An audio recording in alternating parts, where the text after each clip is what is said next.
I told you I'd take care of it. 2 million. Hannah, this is everything I need. My husband's clueless. Rich, but clueless. He'll never even notice it's gone. She had no idea what she just handed away, or who she was really stealing from. The clock on my study wall read 11:30 p.m. when my whole world quietly ended. My name is Isaac Vance, and to most people, I'm just a tired, overworked line editor who corrects other people's commas for a living. That's the story I've let everyone believe for 5 years. Tonight, that story was about to catch fire. I was sitting alone in my home study, the only room in the house Hannah never entered. The lights were dim, just my laptop screen glowing against the dark wood shelves. I had opened my private author portal, a place that doesn't exist under my real name, a place only I know about. It holds the royalties from a novel I wrote in secret, one that quietly became one of the best-selling books in the country. Nobody in my life knows I wrote it. Not my friends, not my company, not even my wife. That's when the notification hit my screen like a slap. $2 million transferred. My stomach dropped before my brain even processed the number. I stared at it, blinking, waiting for it to correct itself, the way you wait for a bad dream to end. It didn't. $2 million, money I had earned from 3 years of secret, sleepless nights writing a book under a name that wasn't mine, had just vanished into an account I didn't recognize. My hands were steady, but my heart wasn't. I've spent my whole life training myself to stay calm when everything around me is burning. So instead of panicking, I did what I always do. I started digging. I pulled up my home router logs, my fingers moving fast across the keyboard. It took less than 4 minutes to trace the transfer back to its source.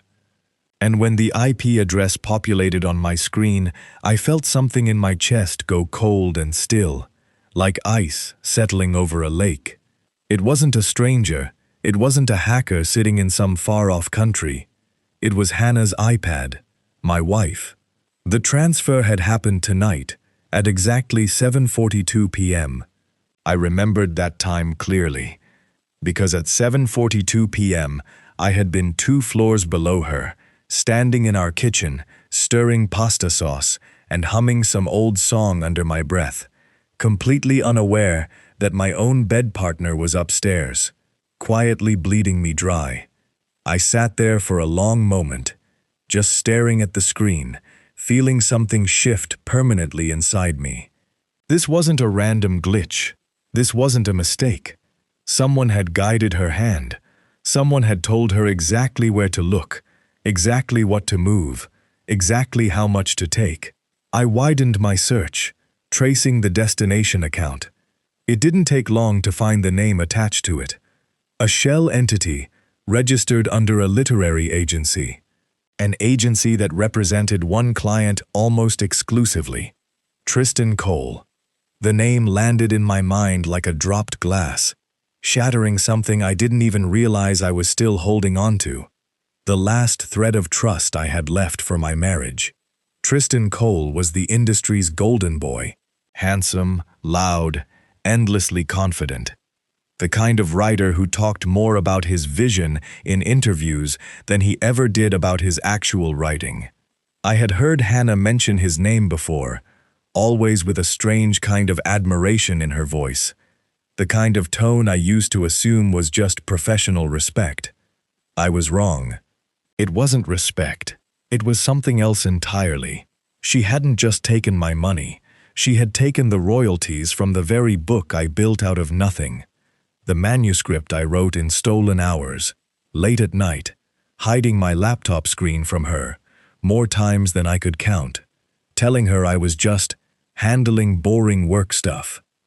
She had used my own success, without knowing it was mine, to fund the rise of another man, a man she clearly wanted more than she ever wanted me.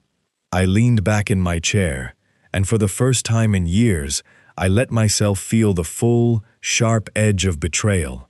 Not just the money, not just the affair I now suspected was blooming somewhere behind my back, but the sheer, cutting irony of it all, my own secret fortune, stolen to build up the ego of a man who didn't even know my name. I closed my laptop slowly, the screen fading to black, and sat in the silence of my study, listening to the faint sound of Hannah's footsteps moving around upstairs, unaware that I now knew everything. She thought she had gotten away with something quiet. She had no idea she'd just lit the fuse on something much bigger than she could imagine. My marriage, I realized in that moment, sitting alone in the dark, was no longer a partnership. It hadn't been for a while. It was a performance, and starting tonight, I intended to finally see how it ended. I picked up my phone, staring at Hannah's contact photo glowing on the screen, and for the first time in a long time, I didn't feel sadness. I felt something colder. I felt ready. I didn't sleep that night. I sat in my study long after the house went silent, replaying the transfer, the IP address, the name Tristan Cole, over and over, until the words lost meaning. By the time the sun came up, I had made a decision. I wasn't going to shout. I wasn't going to accuse. I was going to watch. At 8 a.m., I walked into the kitchen and found Hannah already dressed, standing by the island with a coffee she wasn't drinking. 2 designer suitcases sat by the front door, zipped and ready, like she'd packed them the night before I even opened my laptop. That detail landed harder than I expected. She hadn't just betrayed me. She'd been planning her exit for a while. "You're up early," she said, not looking at me. Her voice was flat, rehearsed, like she'd practiced this moment in a mirror. I poured myself coffee. I had no intention of drinking either. My hands were calm. My voice, when it came out, was calmer than I felt. "Is there anything you want to tell me?" I asked. "About our bank account?" For a second, just a second, something flickered behind her eyes.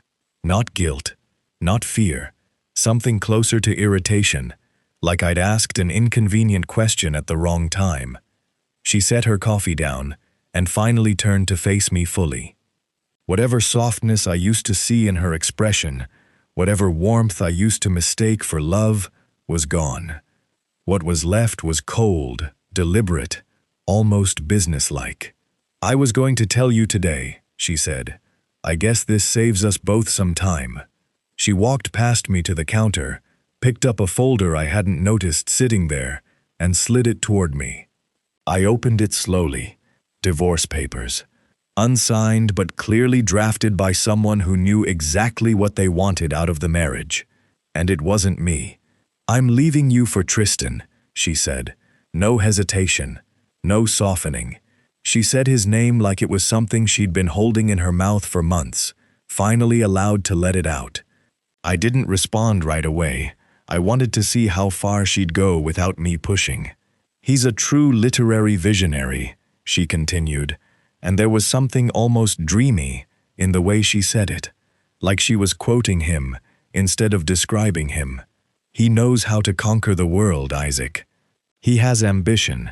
He has vision. You—" She paused, looking me over like I was something disappointing she'd found at the bottom of a drawer. "You're a spineless line editor.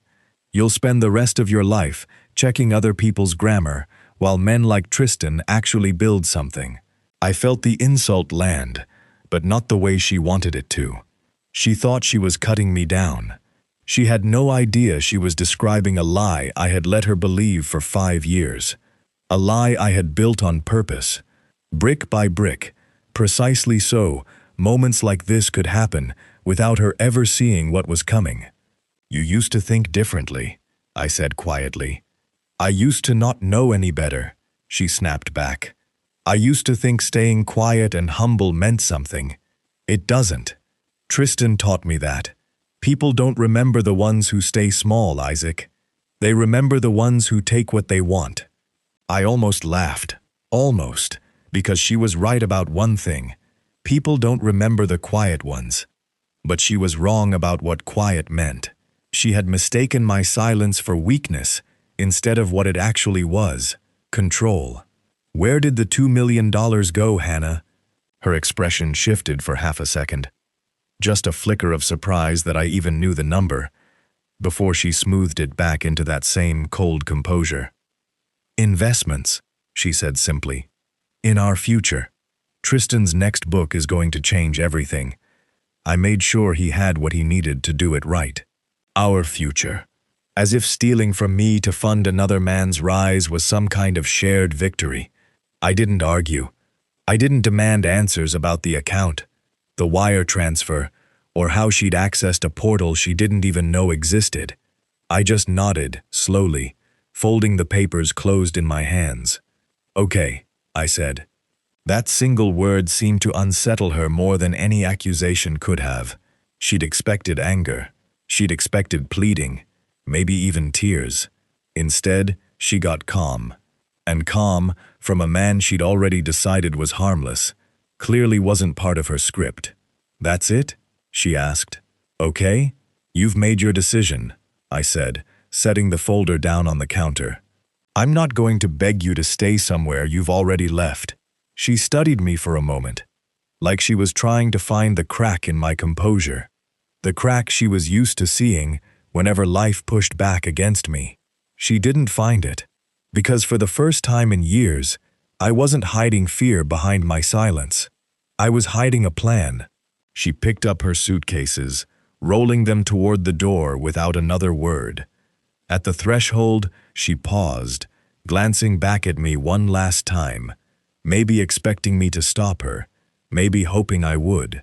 I didn't move. She stepped outside, and the door clicked shut behind her, sealing the sound of her heels against the driveway. I stood alone in my kitchen, the divorce papers sitting untouched on the counter, and felt something settle deep in my chest. Not grief, not heartbreak, but the quiet, steady click of a trap finally beginning to close. She thought she was walking toward a better life. She had no idea she was walking straight into the one I owned. By 2 p.m., I was back in the one place where I truly existed as two different people. Apex Publishing's executive floor sat 40 stories above Manhattan, all glass walls and quiet hallways, the kind of place that hummed with the sound of important decisions being made behind closed doors. I walked in the same way I always did. Worn blazer, scuffed shoes, a battered leather bag slung over one shoulder, my badge reading nothing more than senior editor. To almost everyone on this floor, that's exactly what I was. A humble, overworked editor who'd been with the company for years, quietly competent, easily overlooked. Only one person in the entire building knew the truth. Marcus Reyes, my CEO, had been my closest friend since business school, long before Apex existed as anything more than an idea we'd scribbled on a napkin. He was the only one who knew that the senior editor badge I wore every day was a costume, that the company itself, every floor, every contract, every name on the payroll, belonged to me. I had built Apex from nothing, then buried myself inside it as an anonymous employee because I never wanted success handed to me through my name. I wanted to know, every single day, whether I was actually good at what I did, or just good at being rich. Marcus caught my eye the second I stepped off the elevator, his expression tight in a way that told me something had already gone wrong today, and it wasn't going to wait. My office, he said quietly, falling into step beside me. Now. We walked in silence, past rows of editors and assistants, who had no idea the two men passing them controlled their paychecks. Marcus closed the door behind us and didn't waste time with pleasantries. "There's a wire transfer sitting in this morning's finance report," he said, sliding a printed sheet across his desk. $2 million. It came in labeled as a priority advancement fee for an author acquisition. I already knew where this was going before I even looked down at the paper. Still, seeing it in black and white, the number, the timestamp, the account trail, hit differently than hearing it secondhand. "Tristan Cole," Marcus said, watching my face carefully. His agent personally wired it this morning to fast-track his manuscript straight to the top of our release calendar. Skip the usual editorial vetting, skip the review board, straight to flagship status. I stared at the paper for a long moment, letting the pieces settle into place with a kind of grim clarity. Hannah's stolen $2 million hadn't just funded Tristan's ego. It had been used, deliberately and precisely, to buy his way into my company, the one place in the world where I still had absolute, invisible control. "He doesn't know whose money that actually is," I said quietly. Marcus frowned. "Whose money?" I looked up at him.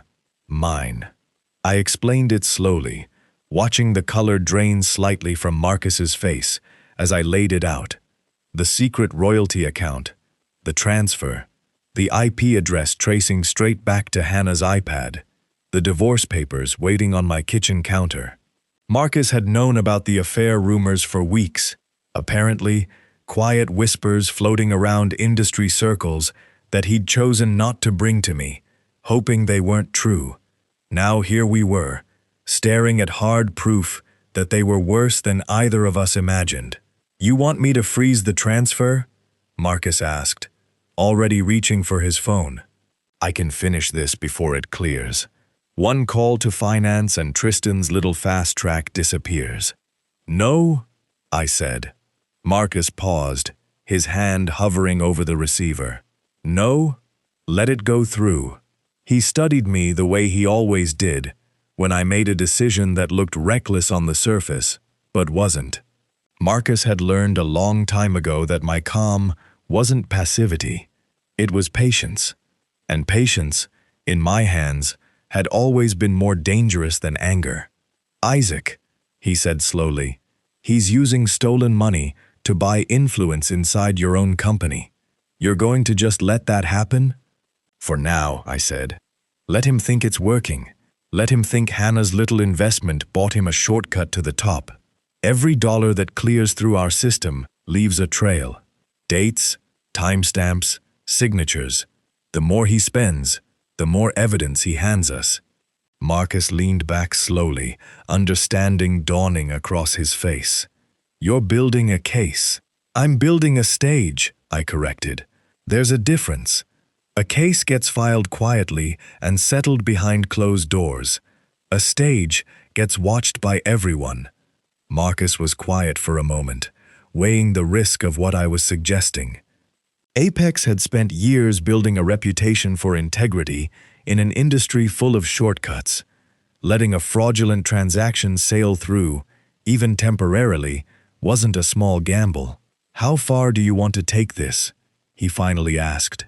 I thought about Hannah's voice that morning, calling me spineless.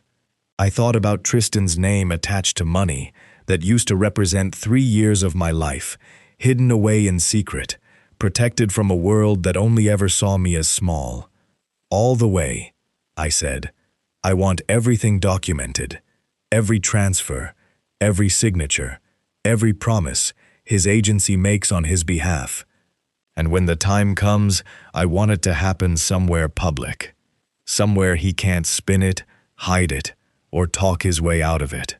Marcus nodded slowly, already reaching for a notepad, already falling into the rhythm of a plan neither of us had spoken aloud yet, but both understood completely. "You know," he said, almost smiling despite the tension in the room, "for a guy who spends his days fixing other people's commas, you plan revenge like a corporate war." I allowed myself the faintest smile. The first one since last night's notification had lit up my screen.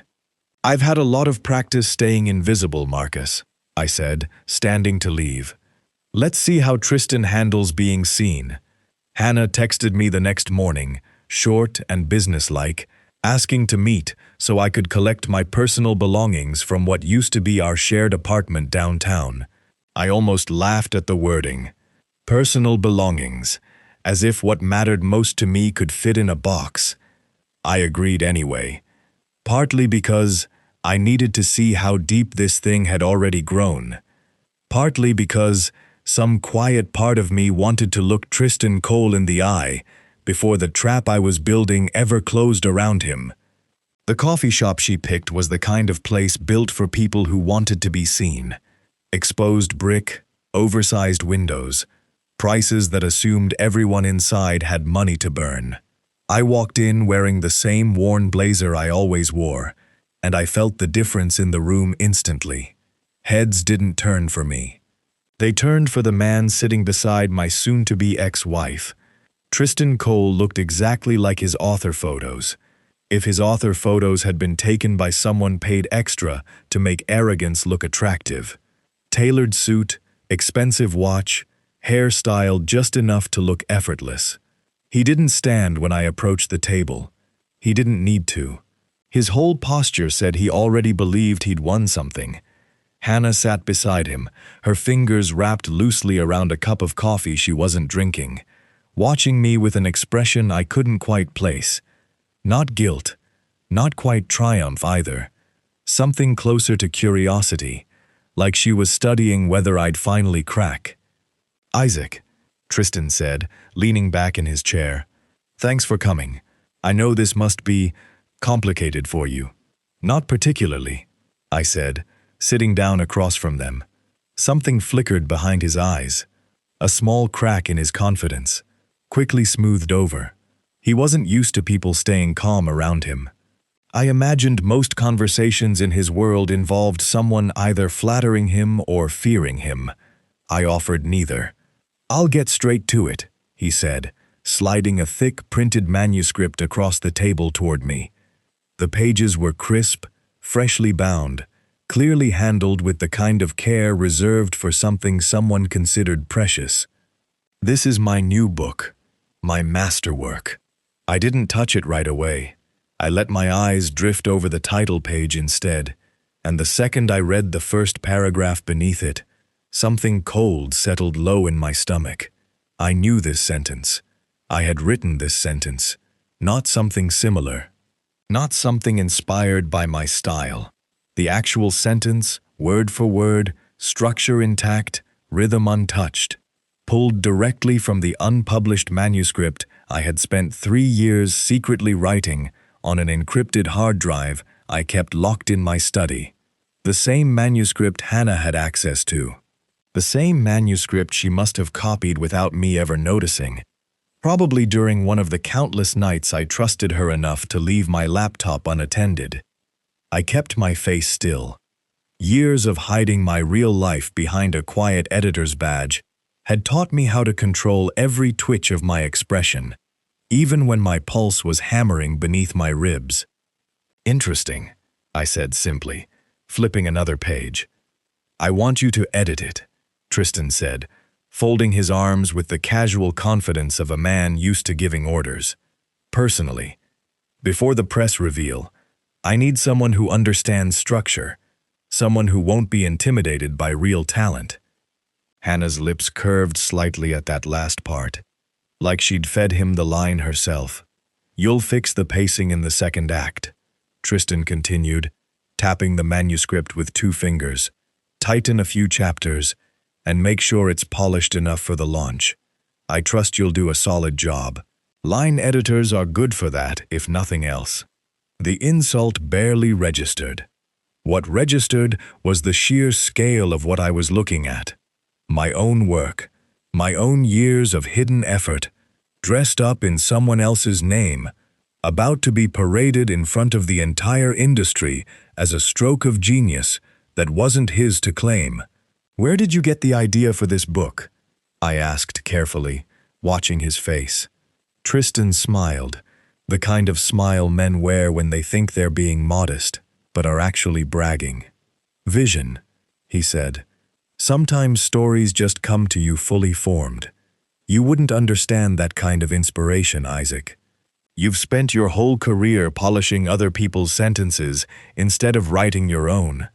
I looked at Hannah, who was watching this exchange with something close to pride, like she was witnessing proof that she'd made the right choice, leaving me for someone visionary instead of someone quiet. She had no idea she was watching me read my own stolen words back to myself. "I'll take a look," I said finally, closing the manuscript and pulling it toward me. "Give me a few days." "A few days?" Tristan raised an eyebrow. "The press reveal is Friday. I need this back polished before then." "Don't overthink it, Isaac. Just do what you're good at. Cleaning up messes quietly, without asking too many questions." I met his eyes for the first time directly, letting a beat of silence stretch just long enough to feel deliberate. "I'm very good at that," I said. He smiled, mistaking my calm for surrender, exactly the way Hannah had the day before. As I stood to leave, manuscript tucked under my arm, Hannah spoke up behind me, her voice lighter now, almost amused. "You could at least act a little more excited, Isaac. You're getting to work on something that's about to change the industry." I paused at the door, glancing back at both of them. Tristan lounging in his tailored suit, Hannah glowing beside him like she'd finally found the future she deserved. "Trust me," I said quietly. "I'm more excited about this than you know." I walked out into the afternoon light, with my own stolen book pressed against my ribs, already planning exactly how I was going to give it back to them, in front of everyone. My apartment at 1 km was quiet, in the way only empty places can be. No ticking clock, no hum of someone else's breathing down the hall, just the soft blue glow of my laptop screen, and the manuscript sitting open beside it, like a wound I hadn't finished examining. I hadn't touched it since the coffee shop. I'd carried it home under my arm like evidence from a crime scene, because that's exactly what it was.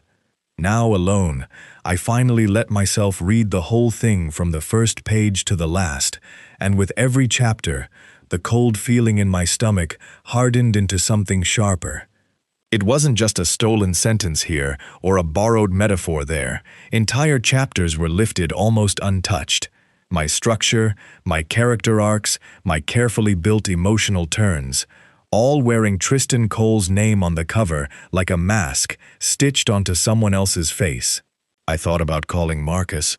I thought about driving straight to Tristan's apartment and throwing the manuscript in his face. Neither option would have done what I actually needed. Anger feels good for about 10 minutes.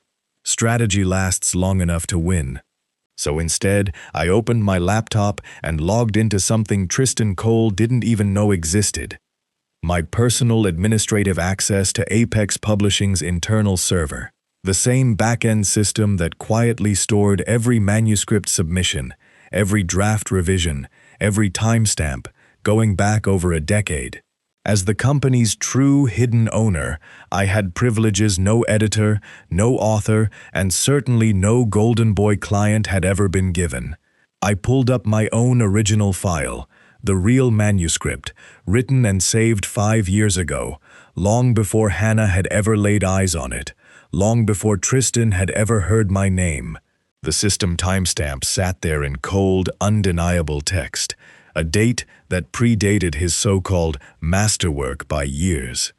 It was the kind of evidence no clever agent, no smooth press statement, no charming interview could ever talk its way around. I didn't rewrite Tristan's manuscript to make him look better. That was never the plan, no matter what he expected from me.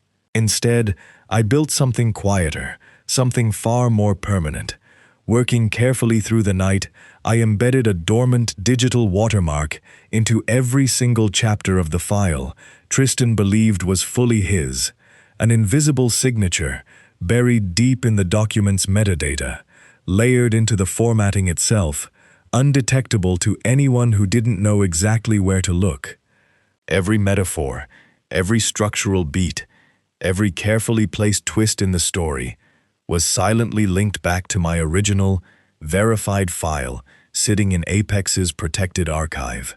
It wasn't just proof of authorship, it was a trigger.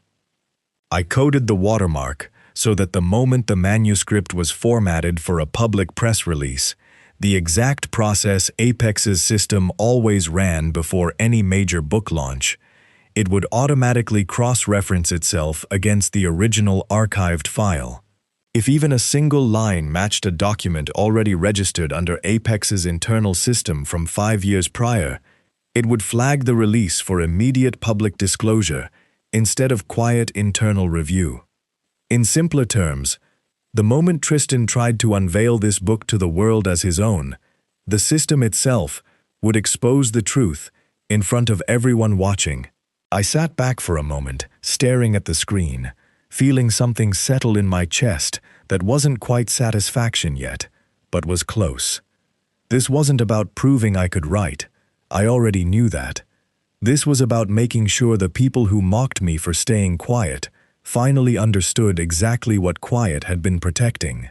Around 2:30 a.m., my phone buzzed once. A text from Hannah, oddly timed, almost too casual for the hour. Tristan wants the edits done fast. Don't embarrass yourself trying to slow this down out of jealousy. I stared at the message for a long moment, feeling something between amusement and disbelief. Jealousy. That's what she thought this was. Not betrayal, not theft, just a bruised ego from a man she believed had nothing better to offer the world than corrected commas. I typed back a single line, calm and short.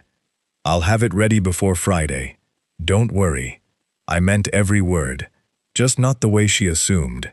I closed the laptop slowly, the blue light fading into darkness, and sat there in the silence of my apartment, listening to the quiet hum of the city outside my window.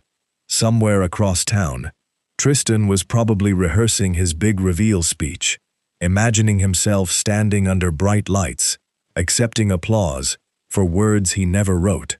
Somewhere else, Hannah was probably lying beside him, convinced she'd escaped a small, unimpressive life for something bigger and brighter.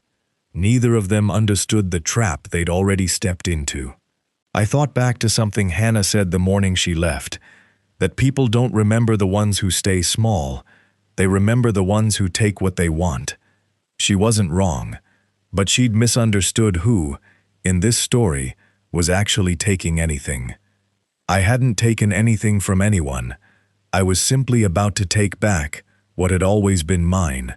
I turned off the lamp beside my bed and lay there in the dark, strangely calm, strangely patient, listening to the countdown already ticking quietly inside a system only I had access to. Friday was 2 days away. For the first time since that notification lit up my screen in the middle of the night, I finally let myself smile. Thursday afternoon carried a strange, heavy stillness. The kind of quiet that settles over a city right before something loud is about to happen. I had spent the morning finalizing details with Marcus, legal documentation, timestamps, the exact sequence of what would unfold the next night at the launch. By 3:30 p.m., I needed air, so I walked 3 blocks from the office to a small independent bookstore cafe in Brooklyn, the kind of place that still smelled like old paper and fresh espresso, somewhere far removed from the glass towers and polished lies of Manhattan. I hadn't expected to see Hannah there. She was sitting alone near the window, a half-finished latte in front of her, scrolling through her phone with the kind of distracted energy that told me her mind was somewhere else entirely.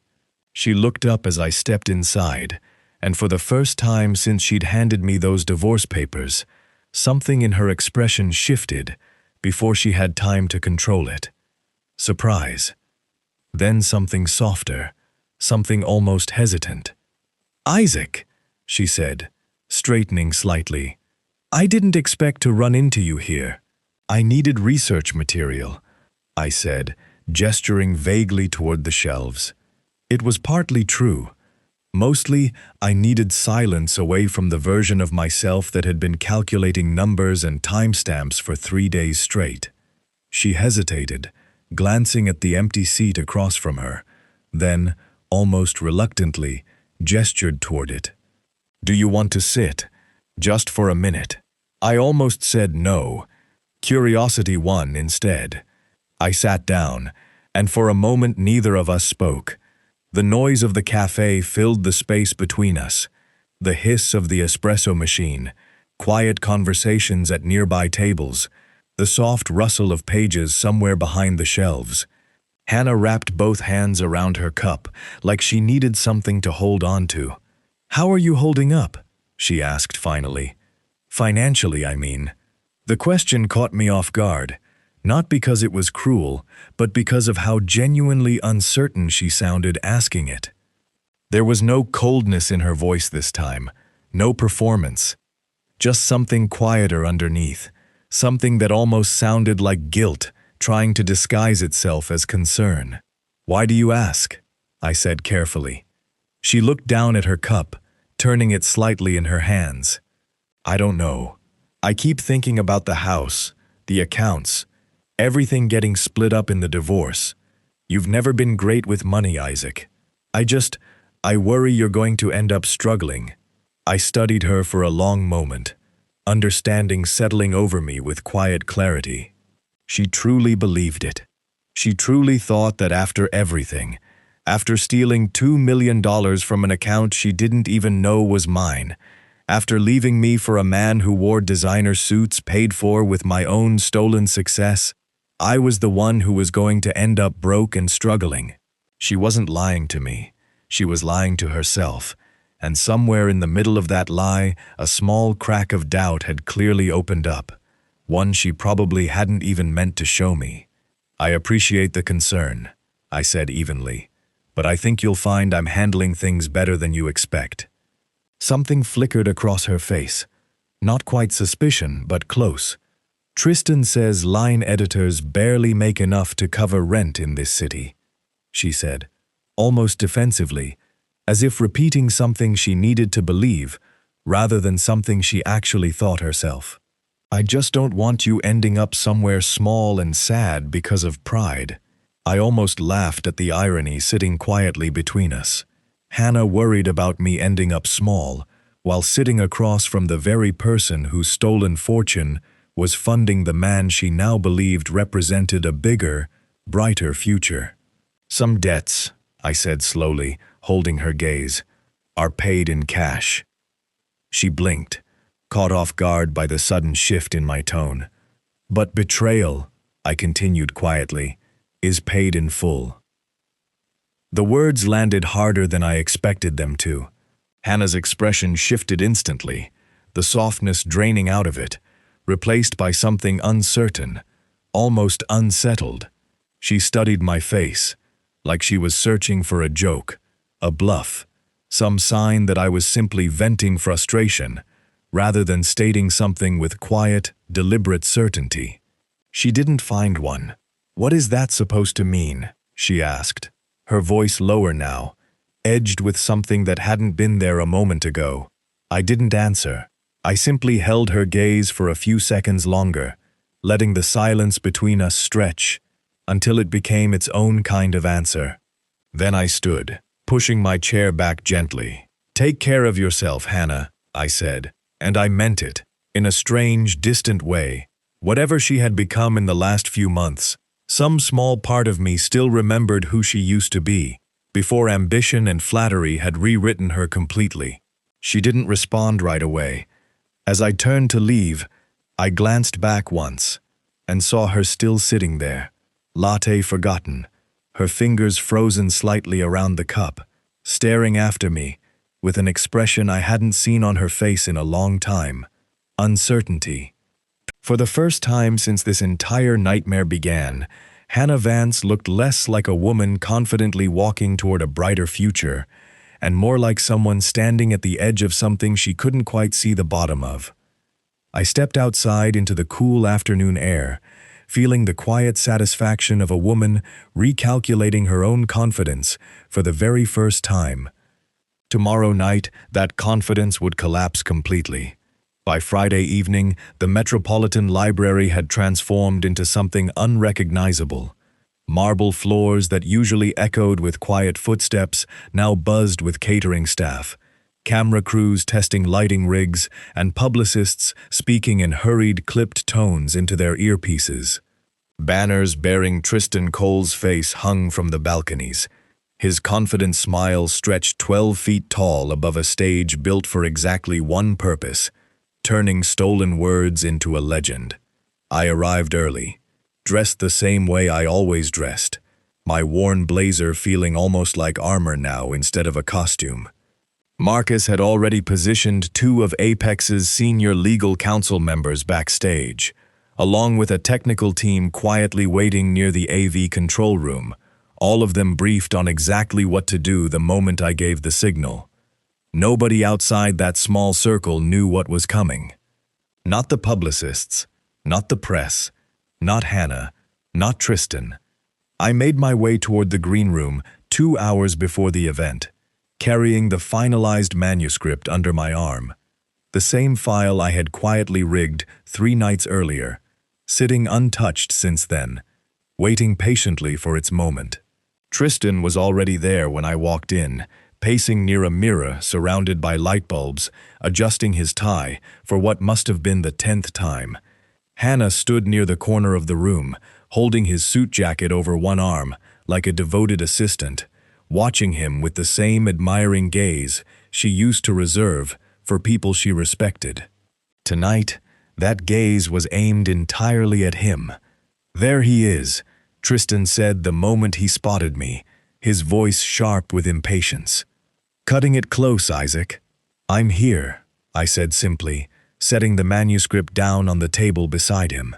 He snatched it up immediately, flipping through the pages with quick, dismissive movements, scanning for changes he expected to find. When he reached the end without finding the kind of dramatic rewrite he'd apparently anticipated, his expression darkened. "This is it?" he snapped. "This is the polish you promised me?" "The structure was already strong," I said carefully, choosing my words with precision. "I made adjustments where they mattered." Tristan's jaw tightened. Without warning, he threw the entire stack of pages onto the floor, scattering them across the polished marble in a wide, chaotic spread. The sudden noise turned heads from publisher staff standing near the doorway, their expressions shifting from professional composure to quiet, uncomfortable silence. "Pick it up," Tristan said, his voice cold and clipped, loud enough for everyone nearby to hear. "And this time, actually earn the paycheck you're getting for standing next to real talent." I felt something tighten in my chest, but I kept my face perfectly still.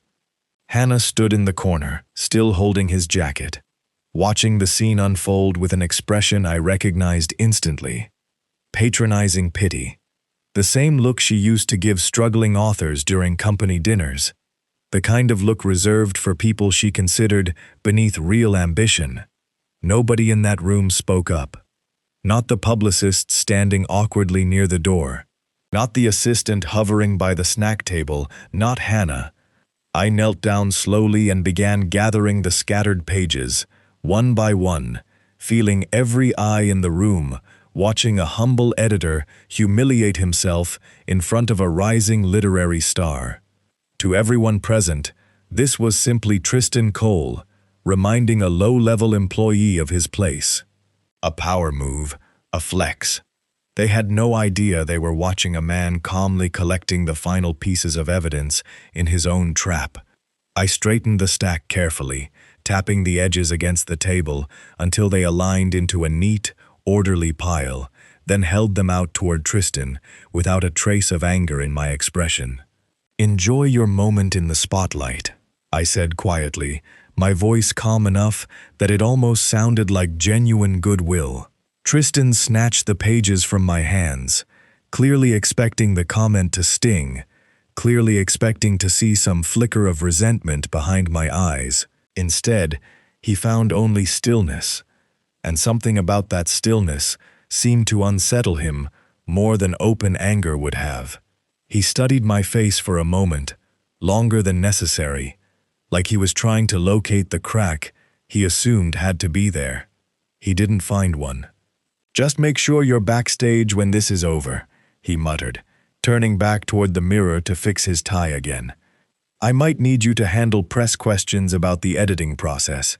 Make me sound thoughtful. I'll make sure everyone understands exactly how this book came together," I said evenly. Something in my tone made Hannah glance up sharply from the corner of the room, her eyes narrowing slightly, like she'd caught the faintest note of something she couldn't quite place. For a brief moment, our eyes met across the room, and I saw that same flicker of uncertainty I'd noticed in the coffee shop the day before, quickly buried beneath practiced composure. She looked away first. A publicist knocked briskly on the door, announcing 30 minutes, until doors opened to the press and VIP guests.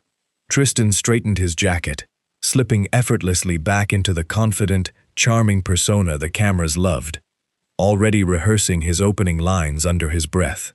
I stepped out of the green room quietly, making my way toward the balcony overlooking the main stage, my phone already warm in my pocket from how many times I'd checked the time in the last hour. Behind me, I could hear Tristan's voice rising with excitement as he greeted arriving guests, Hannah's laughter following close behind him like a devoted echo.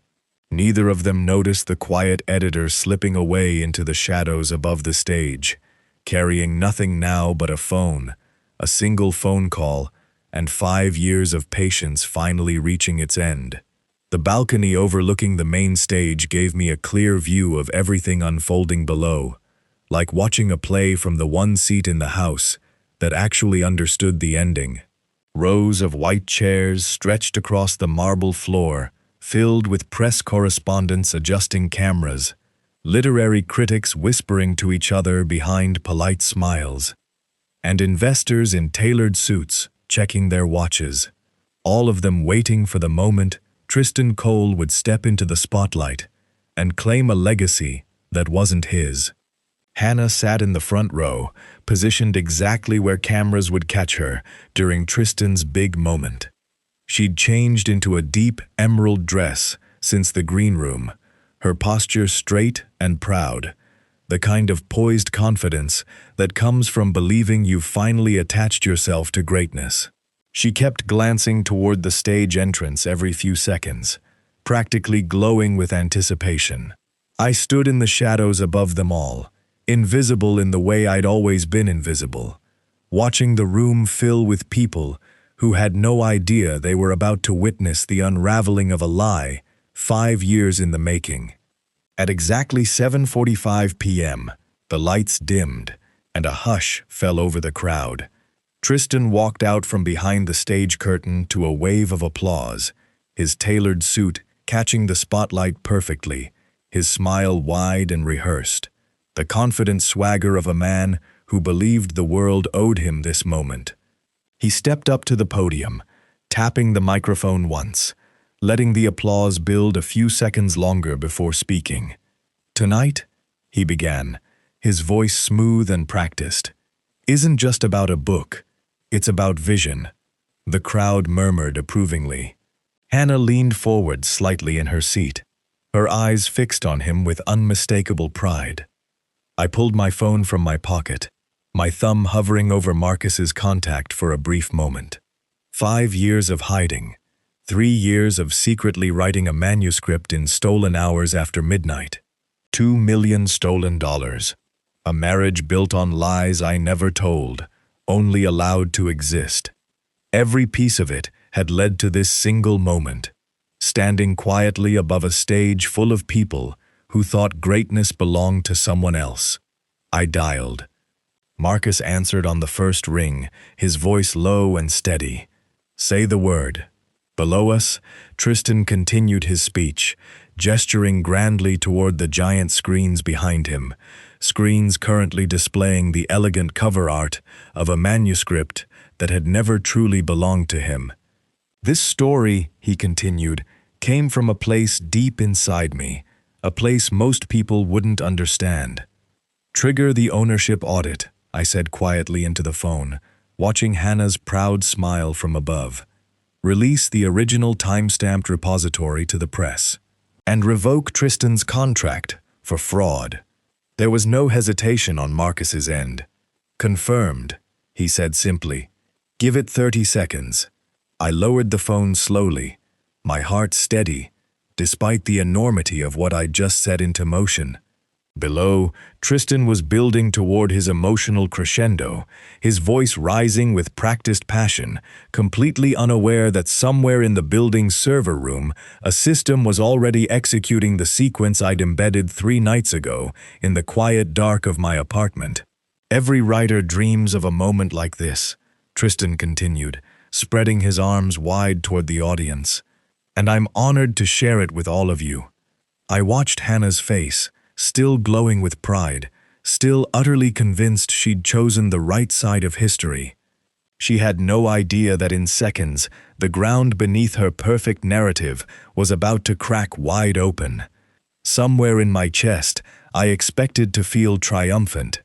Instead, what I felt was quieter than that, something closer to release, like setting down a weight I'd been carrying for so long, I'd forgotten what it felt like to stand without it. I thought about the notification that had lit up my screen 6 days ago. I thought about Hannah's cold expression, handing me divorce papers, calling me spineless. I thought about Tristan sliding my own stolen manuscript across a coffee table, mocking my modest life while wearing clothes bought with my stolen money. I thought about kneeling on marble floors, gathering scattered pages, while an entire room watched a rising star humiliate a quiet editor. None of them had known who they were really dealing with. Below, Tristan's voice reached its peak, his hand resting proudly against the podium as the crowd leaned forward, ready for whatever grand reveal he had planned. And so, without further delay, he announced, his smile widening triumphantly, "I present to you my masterwork." The massive screens behind him flickered once. I watched from the shadows, phone still warm in my hand, as the first signs of chaos began rippling silently through the room. A technician near the AV booth, suddenly straightening in alarm, 2 security officers near the side entrance, receiving a message through their earpieces. Marcus, stepping calmly onto the edge of the stage from the wings, flanked by 2 men in dark suits I recognized as Apex's legal counsel. Hannah's smile faltered for the first time, her eyes darting toward the stage entrance where Marcus now stood, then toward the flickering screens above Tristan's head, confusion beginning to crack through her earlier pride. Tristan hadn't noticed yet. He was still smiling at the crowd, still riding the high of imagined greatness, completely unaware that the applause he was waiting for was about to turn into something else entirely. I leaned against the balcony railing, watching the final pieces align exactly as I'd planned them, and allowed myself one last quiet breath before everything below me changed forever. The countdown had ended. The screens behind Tristan froze mid-transition, his manuscript's polished cover art flickering once before dissolving into static. He turned, confused, glancing over his shoulder at the massive displays as if expecting a simple technical glitch, something a stagehand would fix within seconds. It wasn't a glitch. The screens flashed red, and then, one by one, pages began appearing. Not his manuscript, but mine. My original file, time-stamped 5 years earlier, formatted exactly as it had sat, untouched, in Apex's protected archive since the night I first wrote it. Beside it, a second set of documents rendered in sharp, unmistakable clarity. Wire transfer receipts, dates, account numbers, all pointing directly to a $2 million transaction traced back to Hannah Vance and funneled straight into Tristan Cole's literary agency. A confused murmur rippled through the crowd. Cameras that had been recording Tristan's triumphant speech now swiveled toward the screens, capturing every damning detail as it appeared. Reporters in the front rows leaned forward, phones raised, already typing. "What is this?" Tristan said into the microphone, his voice cracking slightly, the polished confidence draining out of it in real time. "This is some kind of mistake." It wasn't a mistake. It was 5 years of patience finally collecting its debt. Marcus stepped further onto the stage, flanked by Apex's legal counsel, his voice calm and authoritative as it carried across the stunned auditorium. "Ladies and gentlemen, on behalf of Apex Publishing, I need to address something urgent regarding tonight's release." Tristan spun toward him, panic beginning to crack through his composure. "Marcus, what is going on?" "The manuscript you're presenting tonight," Marcus said evenly, "was verified this evening by our internal systems as a direct copy of a document registered in our archives 5 years ago, under a different author." Gasps rippled through the crowd. Somewhere near the front row, Hannah had gone completely still, her earlier pride replaced by a rigid, frozen kind of horror, her eyes locked on the screen displaying the wire transfer with her own name attached to it. I watched from the balcony as security officers moved calmly but firmly toward the stage, their presence quiet but absolute. Tristan looked around wildly, searching the crowd for some kind of explanation, some way to spin the chaos unfolding around him.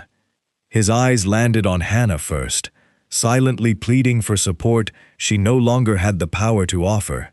Then his eyes drifted upward, toward the balcony, toward me.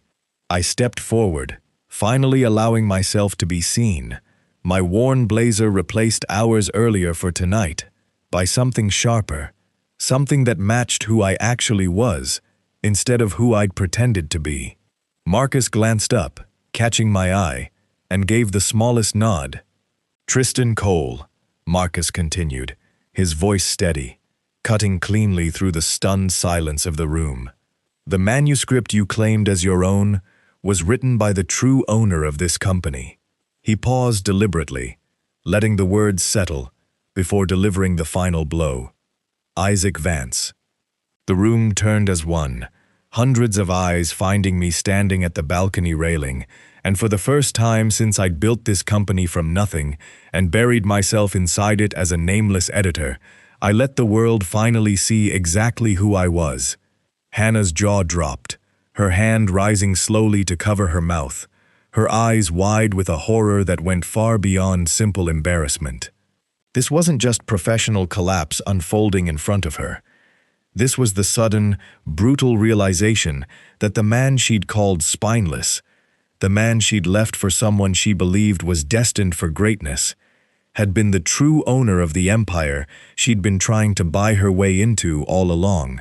Federal officers moved through the side entrance now, their presence formal and unmistakable, closing in around Tristan as he stood frozen at the podium, his mouth opening and closing without finding any words capable of saving him.